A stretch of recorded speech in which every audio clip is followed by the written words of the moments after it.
السلام علیکم ورحمۃ اللہ وبرکاتہ۔ الحمد للہ رب العالمین والعاقبۃ للمتقین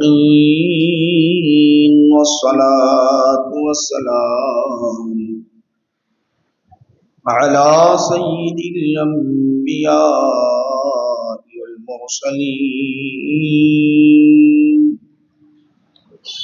وعلى آله الطيبين وأصحابه الأكرمين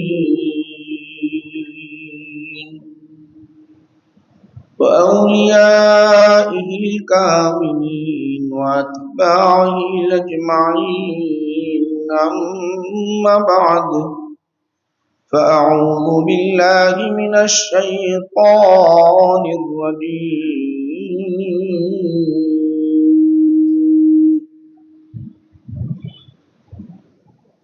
بسم اللہ الرحمن الرحیم۔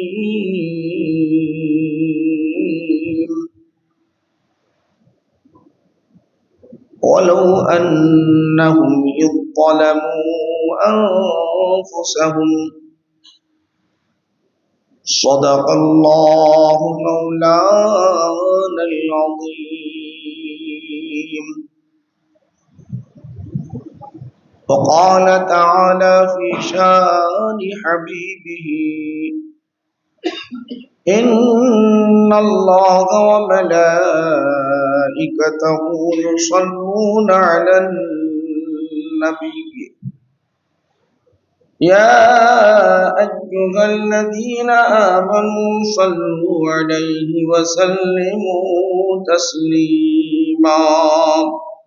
اللهم صل على سيدنا محمد وعلى آله وصحبه أفضل صلواتك وعدد معلوماتك وبارك وسلم۔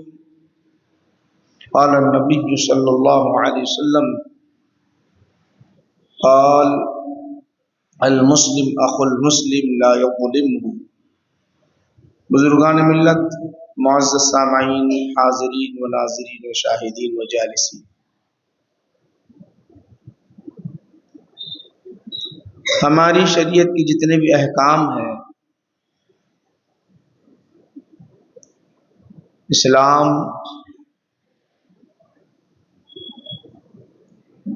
کہ جتنے اصول ہیں، اسلام کا جتنا طریقہ ہے،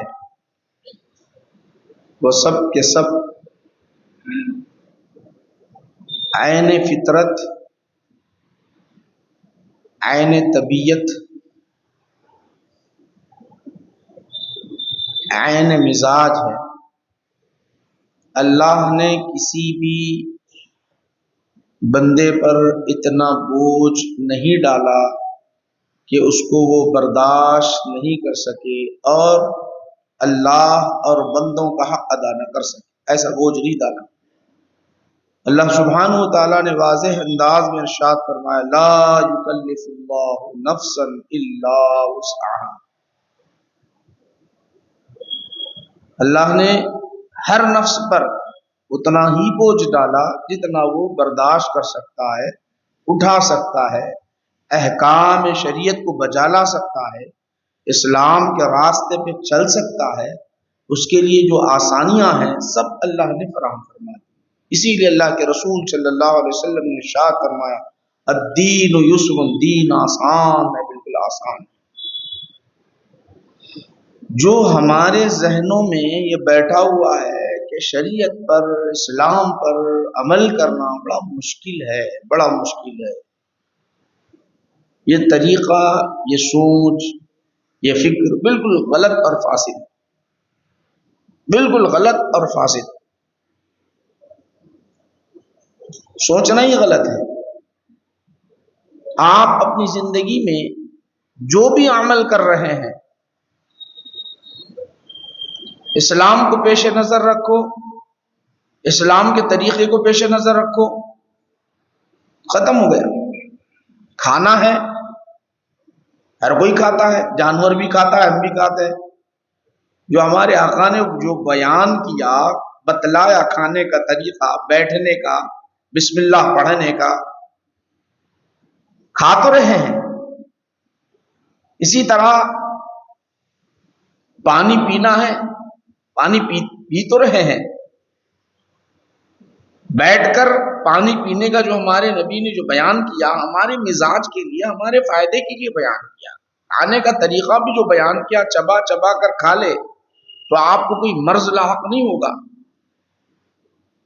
آرام کا طریقہ جو بیان کیا، طہارت کا طریقہ بیان کیا، سونے کا طریقہ بیان کیا، بیٹھنے کا طریقہ بیان کیا، عبادت کا طریقہ بیان کیا، ایک دوسرے سے پیش آنے کا جو طریقہ بیان کیا، بالکل آسان ہے۔ ہم تو زندگی گزار ہی رہے ہیں، ہم کھا بھی رہے ہیں، سو بھی رہے ہیں، پی بھی رہے ہیں، ایک دوسرے کے ساتھ زندگی گزار بھی رہے ہیں۔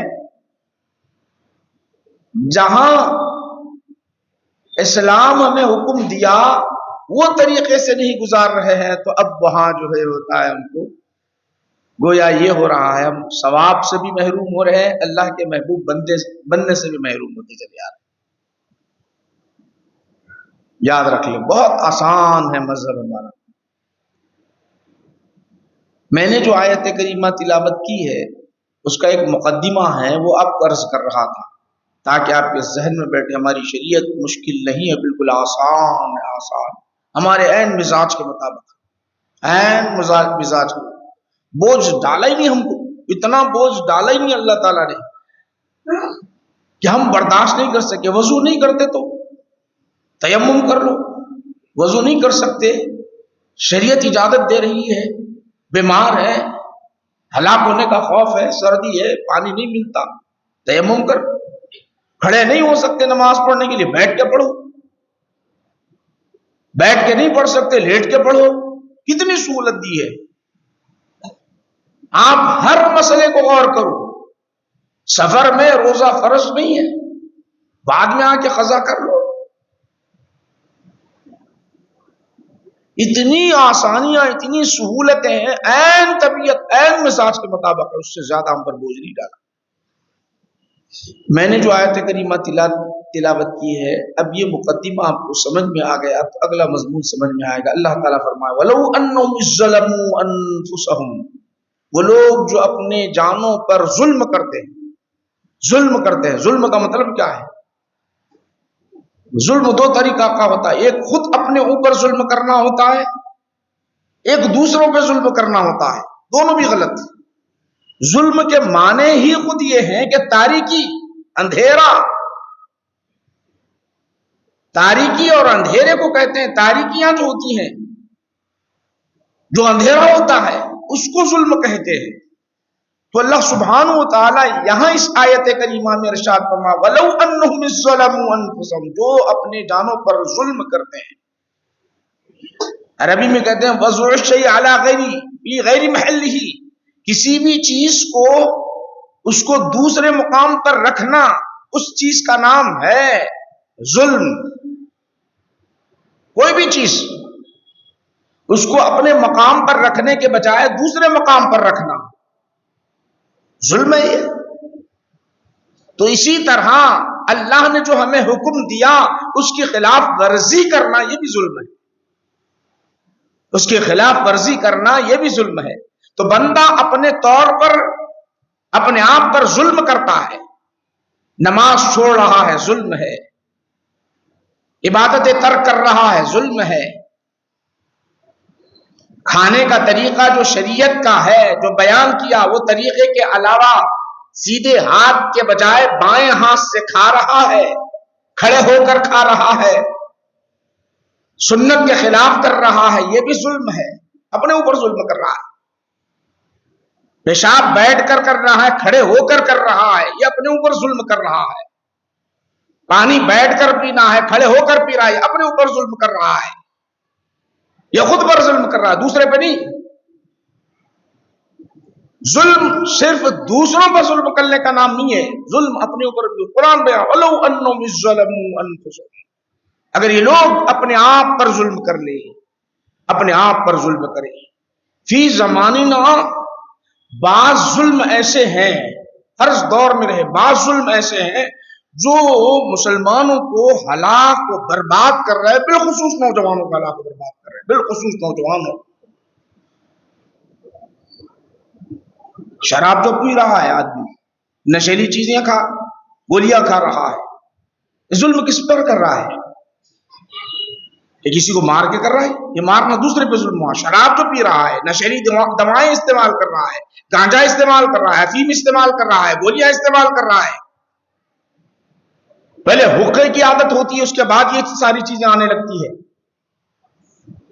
یہ جو ظلم کر رہا ہے گویا اپنے آپ کو ہلاکت میں ڈال رہا ہے. ہر ایک کہتا یہ ہے، حکومتیں اس کو بند کیوں کرتی ہے؟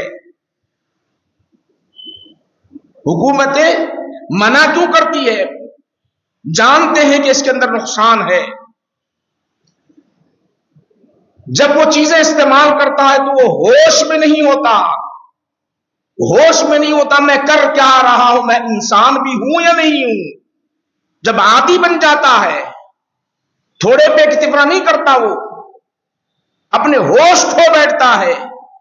نہ والد کو جانتا ہے، نہ والدہ کو جانتا ہے، نہ بیوی کو جانتا ہے، نہ دوست کو جانتا ہے، نہ بیٹے کو جانتا ہے، نہ رشتہ داروں کو جانتا ہے، کسی کو نہیں جانتا، ہوش کھو بیٹھتا ہے. تو یہ کس پر ظلم کر رہا ہے؟ اپنے آپ پر ظلم کر رہا ہے.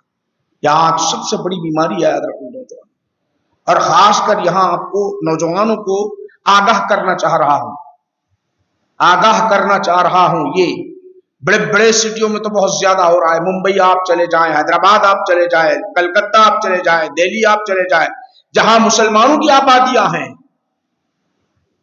جہاں کثرت کے ساتھ مسلمانوں کی آبادیاں ہیں، وہاں شراب اور شراب کی جیسی چیزیں، نشیلی چیزیں عام کی جا رہی ہیں تاکہ مسلمان نوجوان اس کے اندر مبتلا ہو، یہ کمزور ہو، ذاتی طور پر کمزور ہو.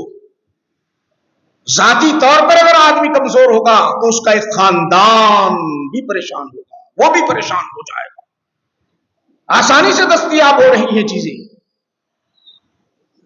حقے کی دکانیں آپ کو کم ملتے تھے پہلے، اب زیادہ ہو گئی، حالانکہ حکومتیں بند کر دیتی ہے.